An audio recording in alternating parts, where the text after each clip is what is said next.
오늘 하나님께서 우리에게 주시는 말씀은 로마서 3장 9절에서 18절까지 말씀입니다. 로마서 3장 9절에서 18절까지 말씀, 신약성경 243쪽에 기록되어 있습니다.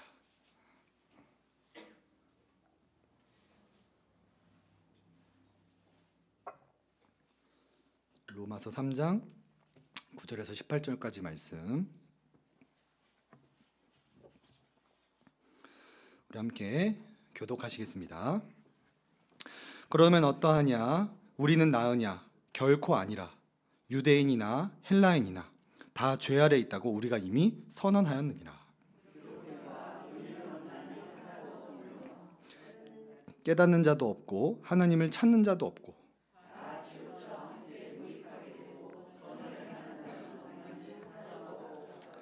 그들의 목구멍은 열린 무덤이요 그 혀로는 속임을 일삼으며 그 입술에는 독사의 독이 있고 그 발은 피 흘리는 데에 빠른지라.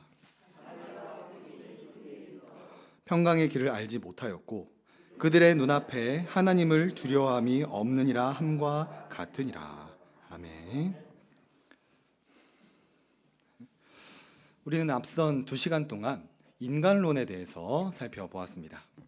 간략하게 되짚어보면 인간은 아담의 타락과 원죄를 그대로 물려받은 죄인으로서 영원한 형벌을 받는 것이 마땅한 존재였습니다. 그러나 하나님께서 그 죄인들을 여전히 사랑하셨고 일방적인 언약, 여자의 후손을 통해 너희를 구원하시겠다는 은혜의 언약을 맺으셔서 사람을 구원해 내십니다. 구원은 우리에게 달려있는 것이 아니라 하나님의 주권에 달려있는 것이죠. 그런데 우리 주변에는 여전히 행위를 통해서 구원받는다고 생각하는 분들이 참 많습니다. 지난주에 아이들을 세례 교육할 때도 아이들은 어떤 우리 자신이 구원받기에 합당한 행위를 해야만 구원받는다라고 생각을 하였고, 이런 고백은 아이들뿐만 아니라 우리 어른들에게도 동일하게 나타나고 있습니다. 저에게 이런 신앙적인 고민을 털어놓는 분들이 대부분 행위를 통해 구원받는다라고 생각을 하시더라고요. 과연 그분들의 생각처럼 우리 스스로의 힘으로 우리가 구원을 받을 수 있을까요? 그래서 오늘 이 시간 노예 의지와 무능력이라는 제목으로 말씀을 함께 살펴보면서 인간이 얼마나 무능력한 존재인지를 깨닫고 이런 죄인에게 은혜와 사랑을 베풀어 주시는 하나님을 올바르게 알고 이 잘못된 신앙을 가진 자들을 올바르게 지도하는 데까지 자라나는 우리가 되었으면 좋겠습니다. 자, 첫 번째로, 인간은 어떤 존재일까요? 함께 읽어보겠습니다. 시작. 인간은 노예 의지를 가진 존재입니다. 인간이 처음 창조되었을 때에는 자유의지를 가지고 있었습니다. 선을 행할 수도 있고 악을 행할 수도 있고 하나님의 명령에 순종할 수도 있고 불순종할 수도 있는 자유의지를 가지고 있었습니다. 그러나 아담이 자유의지를 죄를 짓는 데 사용하게 되면서 우리가 가지고 있던 자유의지가 죄만 짓는 노예의지로 변하게 되었습니다. 9절 말씀을 보시면 그러면 어떠하냐? 우리는 나으냐? 결코 아니라. 유대인이나 헬라인이나 다 죄 아래 있다고 우리가 이미 선언하였느니라. 사도 바울은 모든 사람이 죄 아래 있다고 말합니다. 죄 아래 있다는 것은 모든 사람이 죄인이며 죄의 지배를 받고 죄의 종노릇 하며 죄의 노예로서 살아가고 있다는 의미입니다. 이 당시 유대인들은 자신들이 아브라함의 자손이기 때문에 율법을 맡은 자이기 때문에 할례를 받았기 때문에 당연히 구원받았다라고 생각했습니다. 사도 바울은 이런 사상을 갖고 있는 유대인들에게 아니다. 아브라함의 자손이던 이방인이던 할례를 받았던 받지 않았던 이 세상의 모든 사람은 죄의 종노릇하며 죄의 노예로서 살아가는 존재다라고 말을 해줍니다. 그래서 이렇게 말해줍니다. 10절에서 12절 말씀에 기록된 바 의인은 없나니 하나도 없으며 깨닫는 자도 없고 하나님을 찾는 자도 없고 다 치우쳐 함께 무익하게 되고 선을 행하는 자는 없나니 하나도 없도다. 사도 바울은 시편, 전도서, 잠언, 이사야 말씀을 인용하면서 이 세상에 의인은 하나도 없다. 하나님을 찾는 자도 없고 깨닫는 자도 없고 선을 행하는 자가 이 세상에 단 한 명도 없다라고 말을 해줍니다. 화면을 보시면 성경에서 말하는 죄의 기준은 다음과 같습니다. 먼저 하나님께서 금하신 것, 강도, 살인, 간음, 사기와 같이 하나님께서 금지하신 것을 행하는 것은 죄다라고 성경은 말합니다. 또한 하나님께서 명령하신 것, 부모를 공경하고 이웃을 사랑하는 것처럼 하나님께서 명령하신 것을 하지 않는 것도 죄다라고 말을 하죠. 또한 마음과 생각으로 짓는 것, 교만, 정욕, 미움, 탐심, 시기, 질투, 거짓말처럼 우리가 마음과 생각으로 짓는 것까지 성경은 죄다라고 기준을 말하고 있습니다. 성도님들은 이 기준에 따른다면 올해 들어서 몇 번 정도의 죄를 지으셨나요? 우리는 이 기준에 따르면 셀 수도 없을 만큼 죄를 지으며 살아갑니다. 이 기준대로라면 우리가 하나님 앞에서 나는 죄인이 아니다라고 말할 수 있는 사람은 이 세상에 단 한 명도 없다라는 것입니다. 그래서 또 이렇게 말을 합니다.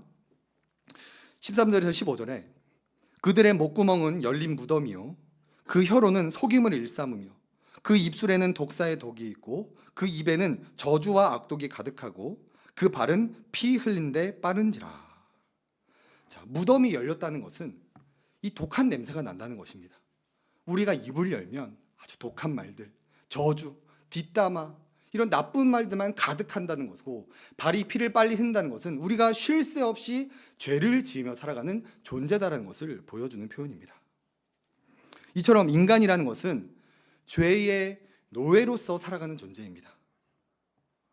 그런데 이런 노예처럼 살아가는 자들에게 하나님은 이런 것을 원하시죠. 우리 마태복음 5장 48절을 함께 읽어보겠습니다. 시작. 그러므로 하늘에 계신 너희 아버지의 온전하심 같이 너희도 온전하라. 하나님은 우리에게 하나님과 같은 온전함을 원하십니다. 여기서 온전함이라는 것은 완벽한 상태, 완전하거나 흠이나 결함이 없는 상태를 우리에게 요구하신다라는 거예요. 우리가 완전한 상태가 될 수 있나요? 이 세상 어느 누구도 하나님과 같이 완전해질 수가 없습니다. 그렇기 때문에 우리 스스로의 능력과 힘으로는 절대로 구원받을 수 없다라는 것이죠. 자, 두 번째로 인간은 또 어떤 존재일까요? 함께 읽겠습니다. 시작. 인간은 무능력한 존재입니다. 16절에서 18절 말씀을 보시면 파멸과 고생이 그 길에 있어 평강의 길을 알지 못하였고 그들의 눈앞에 하나님을 두려워함이 없느니라 함과 같으니라. 무능력하다는 것은 우리가 죄와 싸워서 이길 수 없다는 의미입니다. 우리는 죄와 싸워 이길 수 없기 때문에 평생 죄의 종노릇하면서 파멸의 길, 고생의 길, 평강이 없이 하나님을 경외하지 않는 삶을 살아가게 되는 것이죠.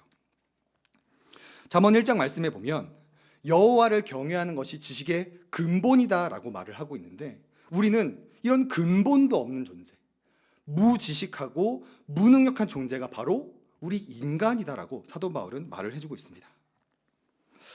웨스트민스터 소유리 문답 82문 누가 하나님의 계명을 완전히 지킬 수 있습니까? 라는 질문에 이렇게 대답을 합니다. 우리 함께 읽겠습니다. 시작. 타락 이후 이 세상에서는 그 누구라도 하나님의 계명을 완전히 지킬 수 없으며 오히려 날마다 생각과 말과 행동으로 그것을 어깁니다. 인간은 이렇게 무능력한 존재입니다. 우리 삶에 얼마나 죄가 깊이 뿌리 내렸는지 말과 생각과 행동으로 날마다 죄만 짓는 것이 성경에서 말하는 인간이다라는 것이죠. 자, 정리를 해보면 인간은 죄의 지배를 받고 죄의 종로로 타며 죄의 노예로서 살아가는 존재입니다. 또한 이 죄와 싸워 이길 수 없는 무능력한 존재가 바로 우리 인간이다라는 것이죠. 그런데 이런 존재가 스스로의 힘으로 구원을 받을 수 있을까요? 이런 존재가 힘과 노력, 공로를 쌓아서 하나님 앞에 의를 얻을 수 있을까요? 오늘날 이 사실을 알지 못하여서 여전히 구원받기 위해 예배하고 구원받기 위해 봉사하고 구원받기 위해 헌금하는 자들이 우리 예수만교회 안에도 있다라는 사실입니다. 우리가 이런 분들을 어떻게 지도해 줘야 되겠습니까? 오늘 함께 읽었던 본문을 읽어주면서 우리가 어떤 존재인지를 설명해 줄 수 있어야 됩니다. 오늘 본문 6절 성경책을 한번 보시면 구절 위에 소제목이 하나 적혀 있는데 무엇이라고 적혀 있나요? 네, 다 죄 아래 있다라고 설명을 해주고 있습니다. 인간은 모두 죄 아래 있습니다. 죄의 지배 아래, 죄의 노예로서 살아가고 이 죄를 이길 수 없는 이 무능력한 존재가 우리인데 어떻게 우리가 공로나 자격으로 구원받을 수 있겠는가를 가르쳐 줄 수 있어야 된다라는 것입니다. 그렇기 때문에 행위를 통해 구원받으려는 자들이 있다면 우리가 죄의 노예이며 무능력한 존재임을 철저하게 가르쳐 주어야 됩니다. 왜냐하면 이 내가 죄인임을 철저하게 아는 후에야 비로소 하나님의 은혜와 사랑을 바라볼 수 있기 때문이에요. 우리 3번 대지 함께 읽어보겠습니다. 시작. 인간은 하나님의 은혜와 사랑으로 구원받습니다. 로마서 3장 23, 24절을 제가 읽겠습니다. 모든 사람이 죄를 범하였음에 하나님의 영광에 이르지 못하더니 그리스도 예수 안에 있는 성령으로 말미암아 하나님의 은혜로 값없이 의롭다 하심을 얻은 자 되었느니라. 아멘. 행위 구원자들은 모든 초점이 자기 자신에게 맞춰져 있습니다. 내가 부족해서, 내가 연약해서, 내가 죄를 지어서, 내가 걸려 넘어져서 모든 것들이 자기 자신에게 초점이 맞춰져 있어요. 그런 분들에게는 우리가 철저하게 죄인임을 가르쳐 주어야 되고, 이런 죄인을 빛에서 어둠으로, 무능력함에서 자유함으로 이끌어 주신 그 하나님의 은혜와 사랑을 바라볼 수 있도록 그 시선을 옮겨줄 수 있어야 됩니다.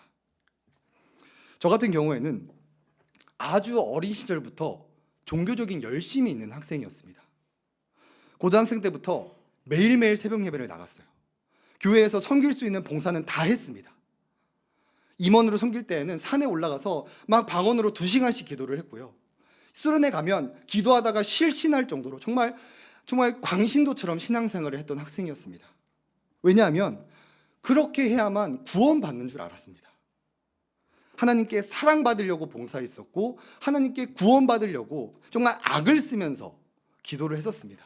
그런데 이런 종교적 행위가 열심히 있는 것과는 반면 제 삶은 늘 우울증이 가득했었고 늘 자살 충동을 느끼는 그런 비참한 인생을 살아가게 되었습니다. 이제 그렇게 살다가 24살 12월에 비로소 내가 죄인임을, 이런 죄인에게 하나님께서 은혜와 사랑을 베풀어 주심을 깨닫게 되었습니다. 요한복음 3장 16절 말씀 우리 함께 읽어보겠습니다. 시작.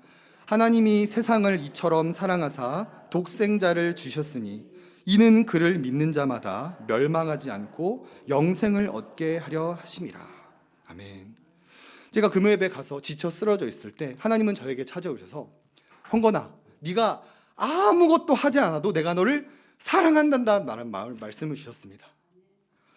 나는 지금까지 내가 무언가를 열심히 해야지 하나님이 나를 사랑해 준다고 생각했었는데 이 요한복음 말씀을 통해 내가 아무것도 하지 않아도 하나님 나를 사랑하시는구나, 나를 너무나도 사랑하셔서 자기 아들까지 내어주셨구나를 깨닫게 된 후에 제 삶의 모든 것이 변할 수 있게 되었습니다. 사랑받기 위해서 봉사하는 것이 아니라 이미 사랑해 주셨기 때문에 봉사하고, 구원받기 위해서 종교적 열심을 내는 것이 아니라 이미 구원해 주셨기 때문에 하나님 나라를 세워가는 모습으로 변하게 되었던 것이죠. 하지만 안타깝게도 우리 주변에, 심지어 우리 예수만교회 안에도 이 은혜와 사랑을 알지 못하고 여전히 행위를 통해 구원받는다고 생각하는 분들이 너무나도 많이 있습니다. 우리는 그들을 올바르게 지도해 줄 수 있어야 됩니다. 어떻게 지도해 줘야 됩니까? 우리가 어떤 존재인지 먼저 가르쳐 주어야 돼요. 우리가 어떤 존재입니까? 우리는 죄의 노예로서 살아가는 존재들입니다. 그 죄와 싸워 이길 수 없는 무능력한 존재들입니다. 그러나 이 죄인에게 하나님께서 은혜와 사랑을 베풀어 주셨고 그것을 믿고 신뢰할 때 구원받을 수 있다고 지도해 줄 수 있어야 된다라는 거예요. 우리 로마서 3장 23, 24 함께 다시 읽어보겠습니다. 시작. 모든 사람이 죄를 범하였음에 하나님의 영광에 이르지 못하더니 그리스도 예수 안에 있는 성령으로 말미암아 하나님의 은혜로 값없이 의롭다 하심을 얻은 자 되었느니라. 아멘. 우리가 아직 죄인 되었을 때 어떤 은혜와 사랑을 받았습니까? 그리스도 예수 안에 있는 성령을 받았고 하나님의 은혜를 받았고 그것을 값없이 받았고 거저 얻은 자가 되었습니다. 우리가 구원받는 데 있어서 한 일은 아무것도 없습니다. 하나님께서 그저 우리를 사랑하셨고 우리와 일방적으로 은혜 언약을 맺어주셨고 예수님께서 십자가에서 죽으시고 부활하심으로 말미암아 우리가 구원을 받았다라고 성경은 분명하게 말을 하고 있습니다. 지난주 공예배 설교 제목이 언약에 신실하신 하나님이었습니다. 그 본문에 등장한 아브라함의 모습이 어땠습니까? 믿음의 조상이라고 불리는 그 아브라함이 믿음이 없어서 가나안 땅에서 기근이 들었을 때 애굽 땅으로 도망갑니다. 애굽 땅에서 자기가 죽을까 봐 아내를 누이라고 속이게 되죠. 분명히 성경은 믿음의 조상이라고 말하고 있는데 전혀 믿음이 없는 모습이 성경에 기록되어 있습니다. 그 모습이 죄의 노예로서 무능력하게 살아가는 인간이라는 존재고 그 아브라함의 모습이 바로 오늘날 우리의 모습이다라는 것입니다. 이렇게 죄의 노예로서 무능력한 존재가 감히 어떻게 어떤 노력을 한다고 해서 어떤 공로를 쌓는다고 해서 구원받을 수 있겠습니까? 오직 하나님의 사랑과 은혜만으로 구원받을 수 있고 우리가 이것을 먼저 알았다면 이것들을 가르쳐 줄 수 있는 데까지 우리가 성장해야만 합니다. 제가 연초부터 반복적으로 드리는 말씀이 앞으로는 부교육자가 부족해질 거기 때문에 이제 성도님들이 교회를 세워나가셔야 된다라는 것을 반복해 주고 있습니다. 지금 각 교회마다 부교육자가 부족해서 주일학교에 성도님들이 들어가서 주일학교를 운영하고 있고 최근에 방문했던 교회는 수요기도회를 장로님들이 설교하는 장면을 보았습니다. 담임 목사 혼자밖에 없기 때문에 혼자 모든 설교를 할 수 없으니까 장로님들이 새벽 예배와 수요기도회를 나눠서 설교를 해야 될 만큼 이런 시대가 이미 와버렸다라는 것이죠. 우리 이런 시대가 이미 왔기 때문에 우리 성도님들 한 분 한 분도 이 복음을 듣고 은혜 받는 것에 멈추는 것이 아니라 이 은혜를 직접 전하고 잘못된 지식을 갖고 있는 자들에게 올바른 지도할 수 있도록 우리가 성장을 해야만 합니다. 그래서 오늘은 행위 구원에 빠진 자들을 어떻게 지도해 주어야 되는가를 살펴보았습니다. 만약 우리가 교회를 세워가는 데 있어서 행위를 통해 구원받는 자를 만나게 되고 어떤 새 가족이 왔는데 내가 무엇을 해야 구원받을 수 있습니까? 라는 질문을 하게 되면 우리는 이렇게 가르쳐 줘야 됩니다.